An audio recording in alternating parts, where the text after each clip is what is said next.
guys yung okra.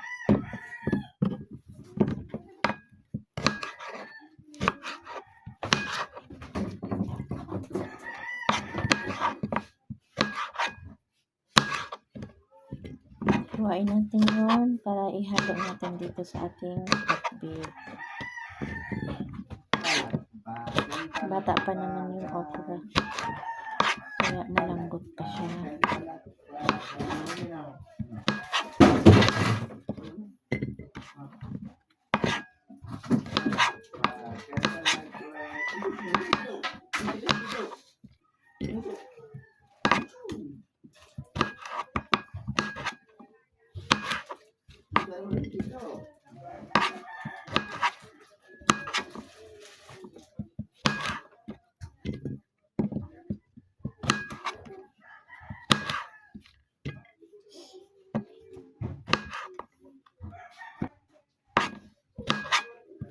Ayan, ang lilit ng okra.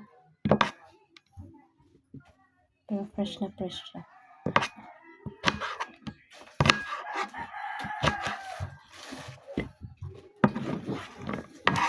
Siya na yung okra na. Ito na yung okra natin guys. Okra. Yung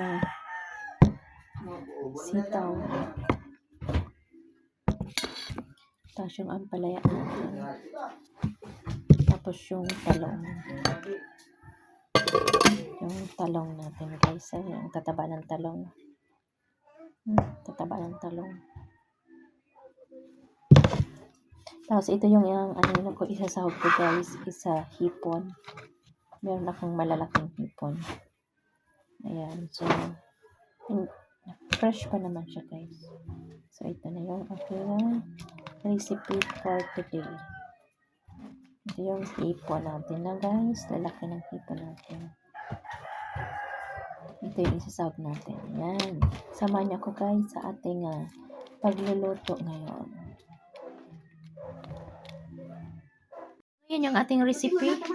Meron tayong ito yung yung lulutuin ko ngayon guys. Ito yung ampalaya. Ayan yung okra. Ayan yung sitaw. Ito yung talong. Ito yung spices natin na gagamitin natin ng sibuyas, bawang. Ito yung ating hipon. Tapos ito yung pampasarap ko is not for sponsor. Magic sarap. Yan yung gagamitin natin guys na. Ayan, so ready na tayo mag-isluto guys. I-start na tayo guys. So ito na yung aking recipe ngayon. Ilalagay ko na yung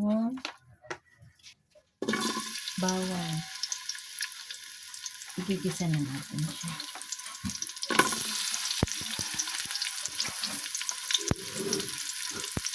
Yan yung kaldero ko guys. Kawali ko guys.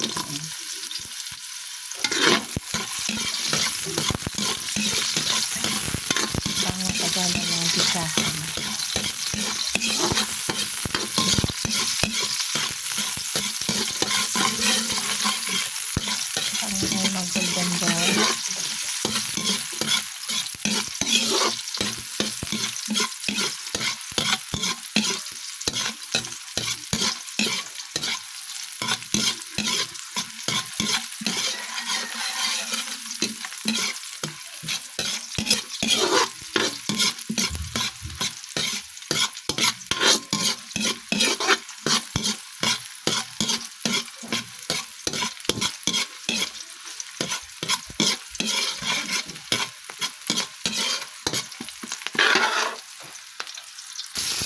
Nilagay ko na yung hipon.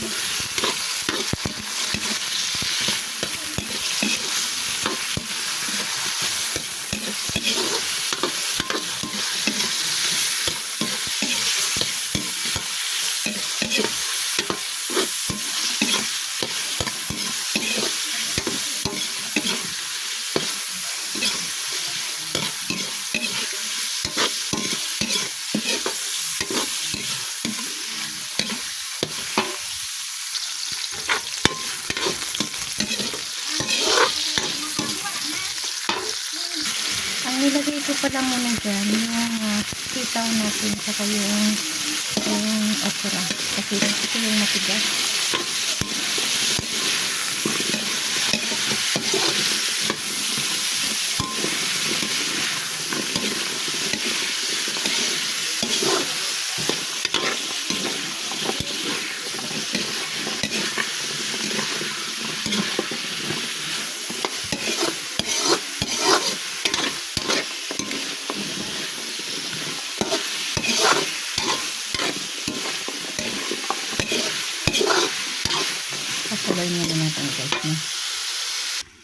Nilagyan ko na pala siya guys ng paminta. Tapos kunting toyo. Next na ilalagay ko, ito yung talong. Lagay na natin yung talong. Ayan.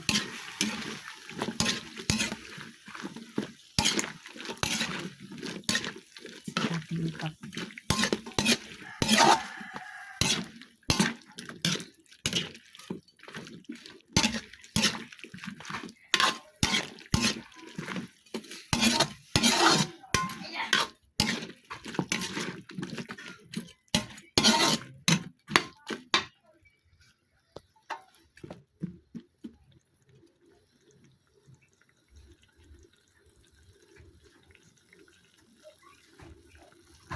nilagay ko na yung pampalasa ko dyan guys. Ayan, yung ingredients kong pampasarap. Magic. Yung magic sarap.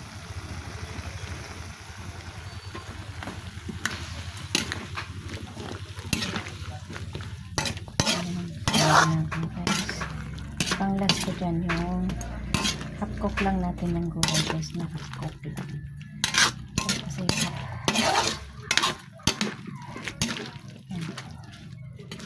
ayan natin.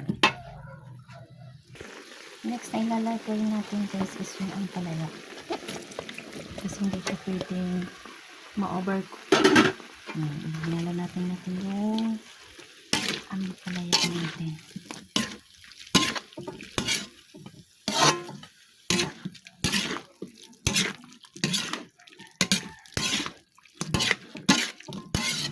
Ayan natin maluto guys.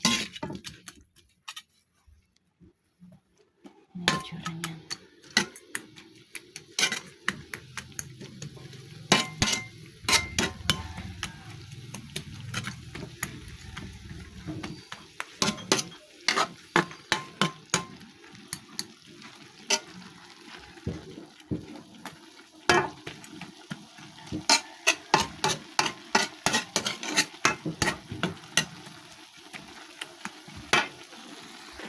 And finish na ang ating on recipe pakbet.